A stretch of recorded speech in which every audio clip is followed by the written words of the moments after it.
Kisah Santo Paus Petrus Rasul. Petrus adalah pemimpin para rasul dan paus kita yang pertama. Nama aslinya adalah Simon, tetapi Yesus mengubahnya menjadi Petrus, yang artinya batu karang, yang mengisyaratkan bahwa Yesus meletakkan landasan gerejanya di atas Petrus. Katanya, "Engkaulah Petrus, dan di atas batu karang ini aku akan mendirikan gerejaku." Petrus adalah seorang yang sederhana, yang giat bekerja. Ia murah hati, jujur, polos seperti anak kecil, dan amat dekat dengan Yesus. Namun, Petrus juga seorang yang penakut. Beberapa kali Injil mencatat sifat Petrus yang ketika melihat Yesus berjalan di atas air, Petrus dengan penuh iman berseru, "Tuhan, apabila Engkau itu, suruhlah aku datang kepadamu, berjalan di atas air." Lalu kata Yesus, "Datanglah." Maka Petrus turun dari perahu dan berjalan di atas air mendapatkan Yesus. Hal ini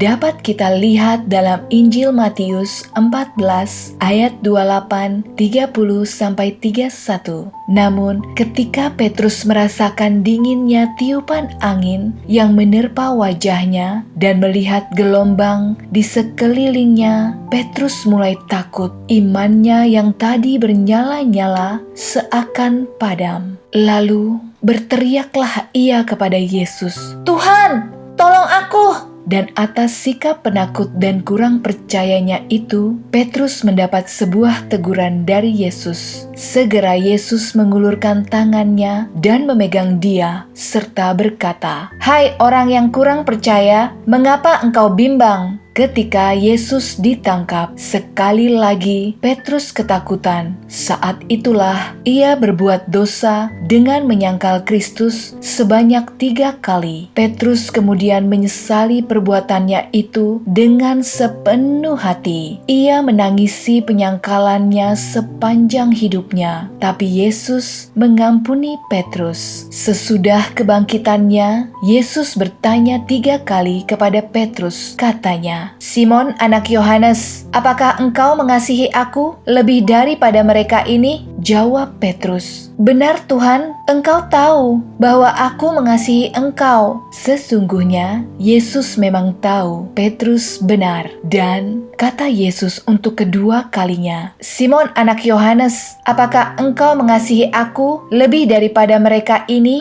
Jawab Petrus lagi, "Benar Tuhan, Engkau tahu bahwa aku mengasihi Engkau." Kata Yesus kepadanya, "Gembalakanlah domba-dombaku." Kata Yesus kepadanya lagi untuk ketiga kalinya, "Simon anak Yohanes, apakah engkau mengasihi aku?" Maka sedihlah hati Petrus karena Yesus bertanya ketiga kalinya. Jawabnya kepada Yesus, "Tuhan, Engkau tahu segala sesuatu, bahwa aku mengasihi Engkau." Dengan lembut Yesus berkata lagi, "Gembalakanlah domba-dombaku." Hal ini Yesus mengatakan kepada Petrus untuk mengurus gerejanya, sebab ia akan naik ke surga. Yesus menetapkan Petrus sebagai pemimpin para pengikutnya. Pada hari Pantekosta, Petrus dan para rasul lainnya menjadi penuh dengan kuasa Roh Kudus. Mereka berkata-kata dalam bahasa roh, sehingga membingungkan orang-orang yang melihat mereka. Maka bangkitlah Petrus dan menyampaikan khotbahnya yang pertama setelah kebangkitan Yesus. Para pendengarnya begitu terkesima dengan kata-kata Petrus,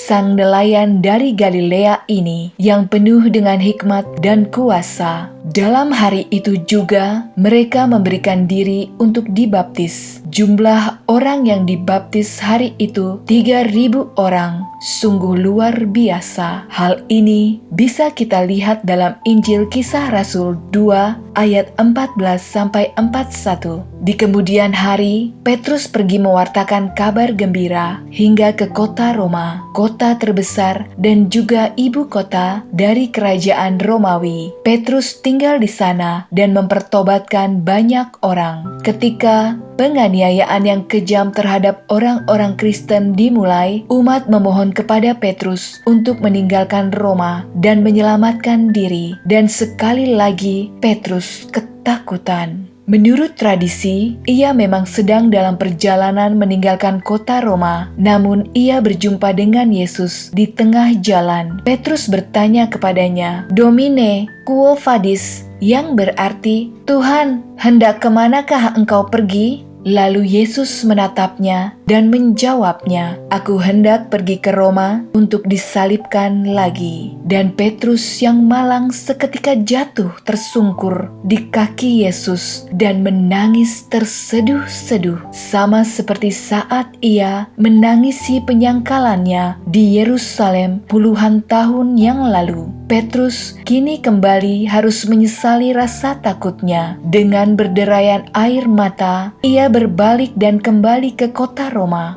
Saat kembali ke kota Roma, Paus Petrus ditangkap dan dijatuhi hukuman mati. Ia seorang Yahudi dan bukan warga Romawi, sama seperti Yesus. Ia dapat disalibkan. Kini Petrus sudah menguasai rasa takutnya. Kali ini ia tidak lagi menyangkal Kristus. Ia tidak lagi melarikan diri, dan ia siap untuk wafat sebagai saksi Kristus. Petrus meminta agar ia disalib dengan kepalanya di bawah, sebab ia merasa tidak layak menderita seperti Yesus. Para prajurit Romawi tidak merasa aneh atas permintaannya ini, sebab para budak disalibkan dengan cara demikian. Santo Petrus wafat sebagai martir di Bukit Vatikan sekitar tahun 67 Masehi dan dikuburkan juga di Bukit Vatikan. Pada abad keempat, Kaisar Konstantianus membangun sebuah gereja besar di atas tempat sakral tersebut. Penemuan-penemuan purbakala baru-baru ini menegaskan kisah sejarah tersebut. Hari raya utama Santo Petrus adalah 29 Juni. Ia juga dihormati pada tanggal 22 Februari dan 18